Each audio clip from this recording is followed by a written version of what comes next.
নমস্কাৰ, মই লীলা দেৱী অন্য এটা কাহিনী লৈ আহিছোঁ আপোনালোকৰ আগলৈ। এটা জীৱন্ত কাহিনী এটা। আৰু কিছুমান কাহিনী কি হয় ক'লে মানুহে যেতিয়া আপোনাক কাহিনীটো ক'ব, কাহিনীটো শুনাৰ পিছত আপোনাৰ মনত যিটো অনুভৱ হয় সেইটো সঁচাই বৰ দুখ লগা। এদিন এখন হস্পিটেলৰ পৰা মানুহগৰাকীয়ে মোক ফোন কৰিছিল যে বাইদেউ আপোনাৰ ভিডিঅ'বোৰ মই বহুত ভাল পাওঁ আৰু মই এতিয়া হস্পিটেলৰ বিচনাত আছোঁ, কিন্তু মই আপোনাৰ ভিডিঅ' চাই আছোঁ আৰু আপোনাৰ ভিডিঅ' যেতিয়াই চাওঁ তেতিয়াই মোৰ মুখত এটা হাঁহি আহে আৰু মই এটা শক্তি পাওঁ। মোৰ ইচ্ছা আছে এদিন আপোনাৰ ওচৰলৈ যাম, আপোনাৰ লগত একাপ চাহ খাম আৰু আপুনি আপোনাৰ হাতেৰে মোক চাহকাপ দিব। মই ক'লোঁ কিয় মোৰ হাতেৰে, কিয় মইতো দোকানত আহিলে কিনি আনিহে চাহ দিওঁ, মোৰ হাতেৰেতো কাকো চাহ নিদিওঁ। কৈছে নহয়, চাহ মই কিনি আনিম, খোৱা বস্তু মই কিনি আনিম, কিন্তু খোৱা বস্তুখিনি আপুনি দিব আপোনাৰ হাতেৰে মোৰ হাতত আৰু মই সেইখিনি প্ৰসাদ বুলি গ্ৰহণ কৰিম। এটা আৱেগিক কথা, এনেধৰণৰ কথাবোৰ শুনিলে মনটো অলপ বেছি আৱেগিক হৈ যায়। মই কৈছোঁ মই তেনে সাধাৰণ আৰু মই বহুত বেছি আৱেগিক হয়।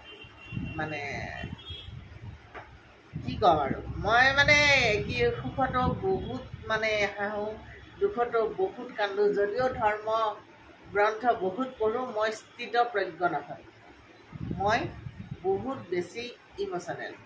ক'ব নোৱাৰোঁ, মানুহজনীৰ কথাটোৱে মোৰ বুকুত কিবা এটা বিন্ধিছিল আৰু এনেকৈ বহুত দিন পাৰ হৈ গৈছিল। মাজে মাজে মই ফোন কৰোঁ, মাজে মাজে তেওঁ মোক ফোন কৰে। এনেকৈ আমাৰ সম্পৰ্কটো এটা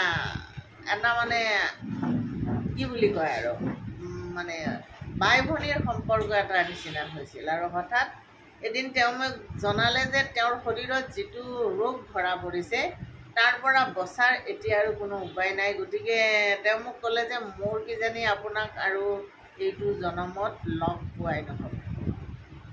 বহুত বেছি দুখ লাগিল সেইদিনাখন। আৰু আজি প্ৰায় 10 দিনমান আগতে মোক এটা মেছেজ দিলে যে বাইদেউ মই চিকিৎসাৰ কাৰণে এইবাৰ বাহিৰলৈ যাব ওলাইছোঁ, আপুনি মোক আশীৰ্বাদ কৰিব। মই কৈছোঁ বহুত শুভেচ্ছা জনালোঁ, সোনকালে ভাল হৈ আহা। কিন্তু আজি এসপ্তাহ ধৰি মই ফোনটো পোৱা নাই। মই মেছেজ কৰি আছোঁ, মোৰ মেছেজ চিন কৰা নাই। ফোন কৰিছোঁ, ফোনটো ছুইচ অফ আছে। ভগৱানে নকৰক সোনকালে সুস্থ হৈ আহক, তাৰেই কামনা।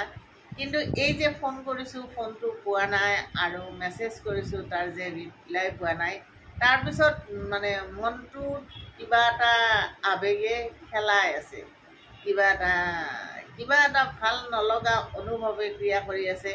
আৰু মনৰ মাজত এটাই অনুভৱ যে কিবা এটা ভাল খবৰ আহক আৰু এনেকুৱা ধৰণৰ আশা এটা লৈ আছোঁ।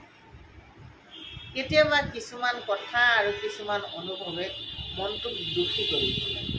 আজিও সেনেকুৱা দুখ লগা অনুভৱ এটা হৈ আছে, যিহেতুকে তেওঁলোকৰ পৰিয়ালৰ কাৰো লগত মোৰ তেনেকুৱা সম্পৰ্ক নাই। গতিকে মোৰ হাতত পৰিয়ালৰ কাৰো নম্বৰ নাই, অকল তেওঁৰ নম্বৰটো আছে আৰু নম্বৰটো ছুইচ অফ আছে।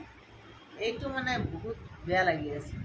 হয়তো হস্পিটেলত থাকিব পাৰে, চিকিৎসা কৰি থাকিব পাৰে, নতুবা অপাৰেশ্যন হ'ব পাৰে, তেওঁ হয়তো ICUত থাকিব পাৰে। এনেকুৱা বহুত কাৰণত হয়তো ছুইচটো অফ হৈ আছে। যদি সোনকালে ছুইচ অন হয় নিশ্চয় কথা হ'ব আৰু ভাল লগা খবৰটো পালে ভাল লাগিব। ঠিক আছে।